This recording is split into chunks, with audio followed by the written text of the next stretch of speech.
Ako si Araceli Lucero Castro.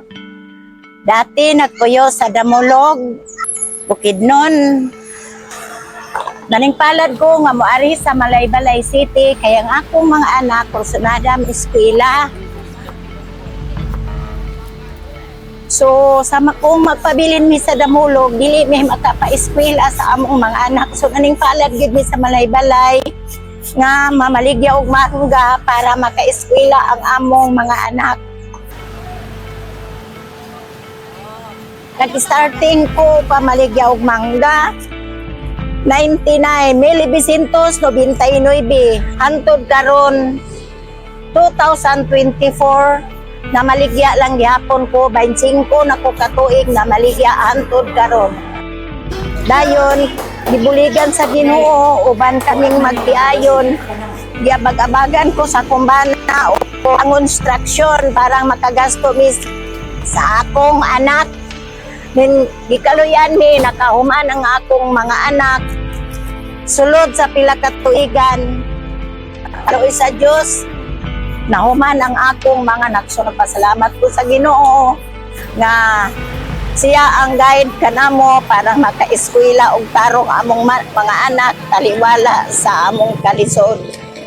So nagpasalamat ko sa Ginoo nga ang akong mga anak na padako nako sa matarong taliwala sa among kawadon. Magsugod ko alas 7 sa buntag paingon sa alas 7 sa gabi. Sa buntag mumatakog alas 4 sa kadlawon, manglaba, maganda mo pagkaon sa akong anak ug sa akong bana kay nang construction man.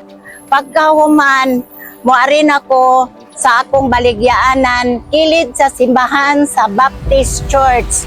Diri ko na nanginabuhi sa limpyo nga pamaagi. O kaluoy sa Ginoo, mamaligya ko, pagsugod ako pamaligya tag 20 na pulo ka kilo paingon sa 20 kilos mo'y akong ibaligya pagkahapon. Ako dayon kining i-divide panggasto sa eskwelahan o sa among pagkaon. Tungod lamang sa akong pagpamaligya og mangga para nahuman gyud ang akong mga anak. Akong anak unom, down ang duha, upat akong standing. Na ako'y duha ka buok teacher, na naadayon ko'y anak na sa klinika, ug naadayon ko'y akong kinamagulangan, nag-drive og bus.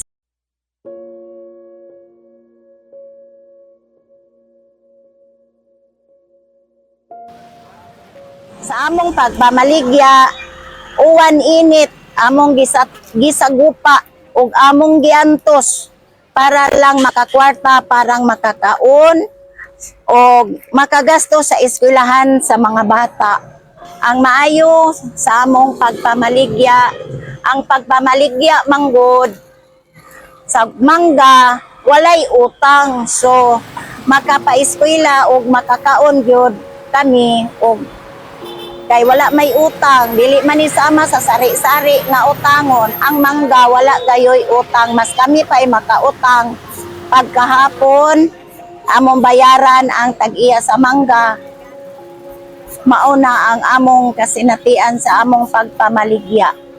Uban kaming magtiayon, kay kami mangyod ang magtiayon, mag-uban-uban, matag adlaw.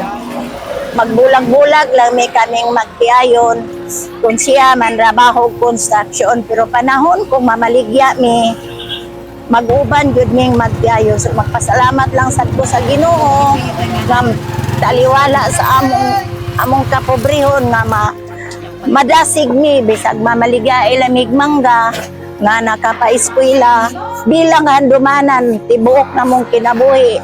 Bisag ingon ani lang mamaligya ay og mangga makapahuman sa among mga anak.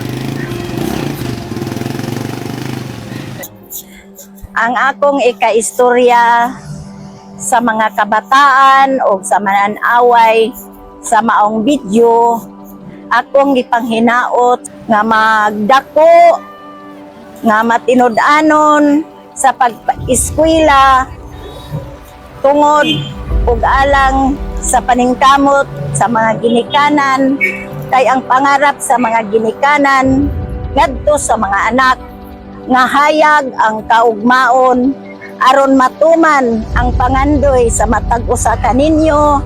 Ang hayag nga kaugmaon mao gayud ang inyong ibutang sa inyong una-una ug pangutok nga unta sa umaabot ba lamang aron hayag ug dili kamo mahisubay sa dalan sa kangit-ngit. Ang atong pagasubayon inubanan sa pagtabang sa makagagahom mao gayud